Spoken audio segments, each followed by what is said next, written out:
बेटा पोएम है हमारी पहली बूंद। पहली बूंद जब आती है, देखो बेटा बीच बीच में मुझे खांसी भी आ सकती है क्योंकि मेरा गला खराब आज, ठीक है। जहाँ से नहीं समझ में आए कोई भी वर्ड तो मुझे बता देना, जो भी लाइन समझ में नहीं आई। पहली बूंद धरा पर आई। देखो जब भी काफी गर्मी के बाद जब बारिश होती है, जैसे अभी मौसम चल रहा है, तो उसमें जब बारिश होती है तो बहुत अच्छा लगता है। पहली बूंद जब धरती पर आती है तो मध्यम मध्यम हवाएं चलती हैं, और जब बारिश की बूंदें धरती पर पड़ती हैं, जमीन पर पड़ती हैं, तो बहुत अच्छी सुगंध धरती से आती है काफी दिनों के बाद जब बारिश होती है। तो मौसम कैसा सुहावना होता है, उसी के बारे में बताया गया है। वह पावस का प्रथम दिवस जब पहली बूंद धरा पर आई। पावस ऋतु स्टार्ट होती है, यानी कि वर्षा ऋतु शुरू होती है, तो उसका जो पहला दिन था, उसी पहले दिन क्या हुआ कि पहली बूंद धरा पर आई। तो पहली बूंद जो है, धरा मतलब धरती, धरती पर आ गई। अंकुर फूट पड़ा धरती से, और धरती के अंदर जो बीज पड़े हुए थे काफी दिनों से, जो बारिश का इंतजार कर रहे थे, तो ऊपर से बारिश आने के बाद क्या हुआ कि धीरे धीरे उन बीजों से छोटे छोटे अंकुर यानी कि छोटे छोटे पौधे निकलने शुरू हुए। नवजीवन की ले अंगड़ाई। नवजीवन, उन्होंने एक नया जीवन शुरू कर दिया था, कि नए पौधे हैं, एक नए जीवन के साथ धरती से बाहर निकल आए हैं। धरती के सूखे अधरों पर, अधर का मतलब होता बेटा होठ, कि धरती के जो प्यासे होठ थे उन पर गिरी बूंद अमृत सी आकर।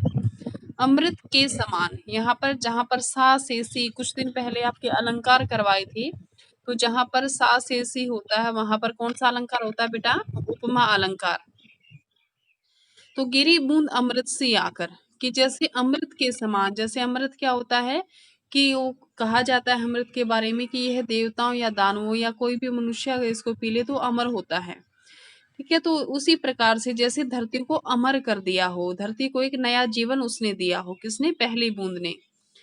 वसुंधरा की रोमावली सी, रोमावली यानी कि चारों तरफ हरियाली फूटने लगी धरती पर। हरी दूब पुल की मुस्काई, जो हरी हरी दूब थी जो सूखने लगी थी बारिश के आने से, क्या हुआ कि वो भी दोबारा हरी होकर लहलहाने लगी है। पहली बूंद धरा पर आई, जब बारिश की पहली बूंद धरती पर आई।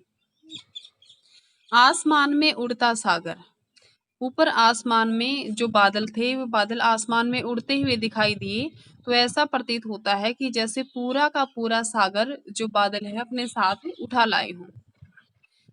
लगा बिजलियों के स्वर्णिम पर, स्वर्णिम का मतलब होता है बेटा सोने की, और ऐसा प्रतीत होता है कि मानो बिजलियां जो आकाश में चमक रही हैं, तो कैसी हैं? सुनहरे रंग की बिजलियां चमकती हुई दिखाई देती हैं। तो ऐसा प्रतीत होता है कि जैसे जो बादल हैं वो बिजलियों के स्वर्णिम यानी कि सोने के पंख लगाकर आकाश में सागर को लेकर उड़ रहा हो। बजा नगाड़े जगा रहे हैं, और उसके बाद क्या बता रही हैं कि जैसे बादल जो गरज रहे हैं, तो ऐसा प्रतीत होता है कि वो धरती को जगा रहे हो कि तुम उठो, कि बारिश तुम्हारे घर पर पहुंच गई हैं। तो जगह जो नगाड़े शब्द है वो बेटा प्राचीन काल में जो युद्ध होते थे, युद्ध में प्रयोग किया जाता था। तो यहाँ पर क्या है, उन नगाड़े की आवाज है युद्ध भूमि में सभी को जगाने के लिए, जो बहुत जोर की आवाज होती थी। तो उसी तरह से जब आसमान में बिजली चमकती है, बादल गरजते हैं, तो ऐसा लगता है कि जैसे बादल अपने साथ शोर शराबा करके धरती को जगा रहे हों। बादल धरती की तरुणाई, पहली बूंद धरा पर आई। तो बादल धरती बादल धरती की तरुणाई, तरुणाई मतलब उसकी जवानी लेकर लौट आई है। तो जो बादल है वो धरती की जवानी लेकर लौट आई है। पहली बूंद धरा पर आई, जो पहली बूंद है वो धरती पर पहुंच गई है। नीले नयनों सा यह अंबर, और जो आकाश है वो कैसा है, उसमें बादल जो नीले नीले हैं, तो ऐसा प्रतीत होता है कि जैसे नीले रंग के जो नयन है, जो आकाश में है जो नीले रंग का है, तो नीले रंग के जो नयन है, जो आंखें हैं, वो आसमान से देख रही हैं। काली पुतली से ये जलधर, तो यहाँ पर क्या है बेटा? बेटा अतिशोक्ति अलंकार भी है और मानवीकरण अलंकार भी है। मानवीकरण अलंकार क्यों है? क्योंकि यहाँ पे क्या कहा गया है कि नीले नैनों के समान तो ये आकाश है, क्योंकि इसकी तुलना एक किसी भी औरत के या पुरुष के नीले नैनों से की गई है। और आगे क्या बताया है, काली पुतली से ये जलधर। और जो जलधर का मतलब होता है जल को धरने वाले, यानी कि बादल। यानी कि जो बादल हैं वो काली पुतली के समान है, कि जैसे आंखों की काली पुतलियां होती हैं उसके समान काले रंग के बादल भी हैं। करुणा भी गलित अश्रु बहाकर।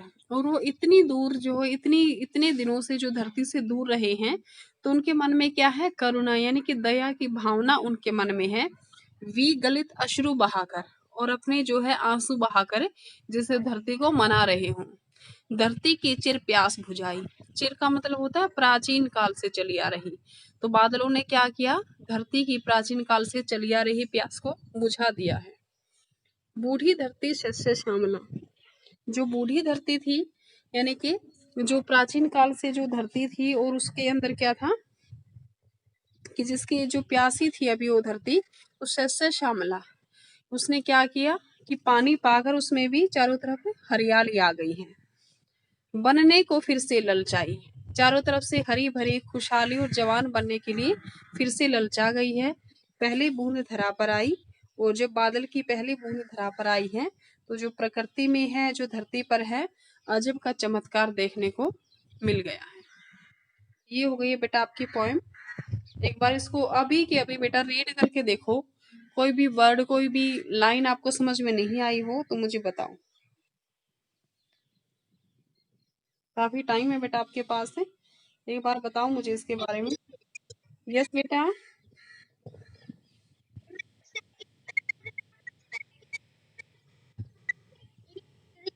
हाँ, नहीं, गिरी गिरी का मतलब होता है गिरना, ऊपर से गिरना। ठीक है, गिरी बूंद अमृत सी आकर, मतलब अमृत के समान बूंद आकाश से धरती पर गिर पड़ी है। हाँ बेटा, रिवाइज करके देखो, एक बार रीड करके देखो इसको।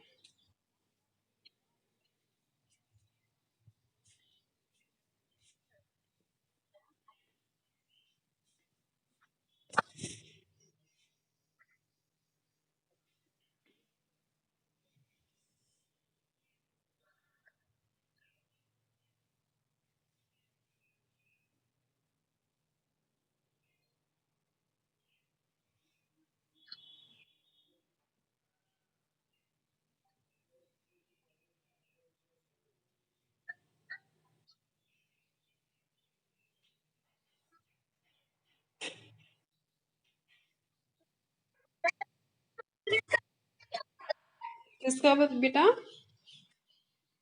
रो, रोमावली का मतलब होता, रोमावली का मतलब होता है बेटा कण कण।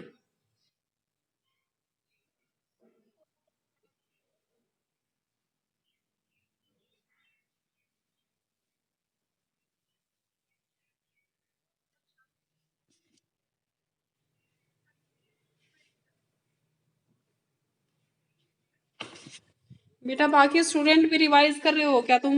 अनुषा ही पूछ रही है बस।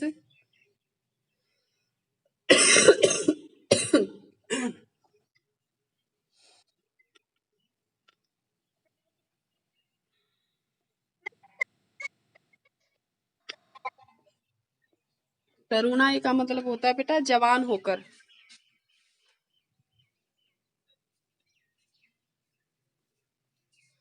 इस पर रोमावली का मतलब होता है बेटा कण कण। ये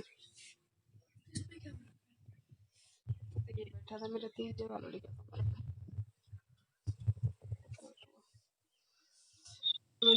बैठेगी लड़का।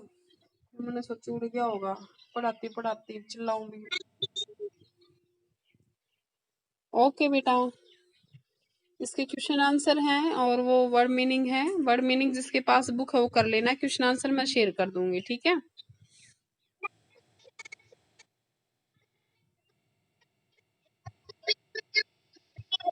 कौन से चैप्टर के?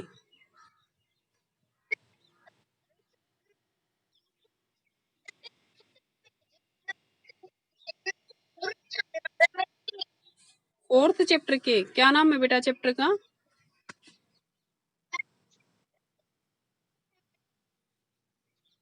चलो आप सरफरोशी की तमन्ना, चलो मैं चेक करके सेंड करती हूँ बेटा।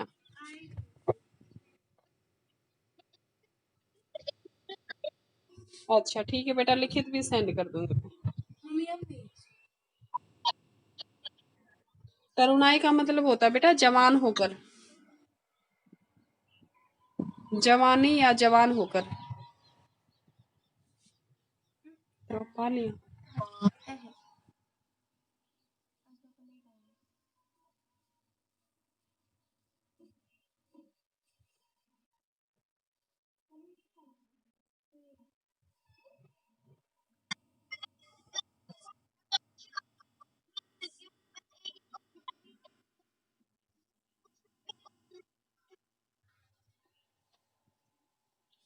चलो कोई नहीं बेटा,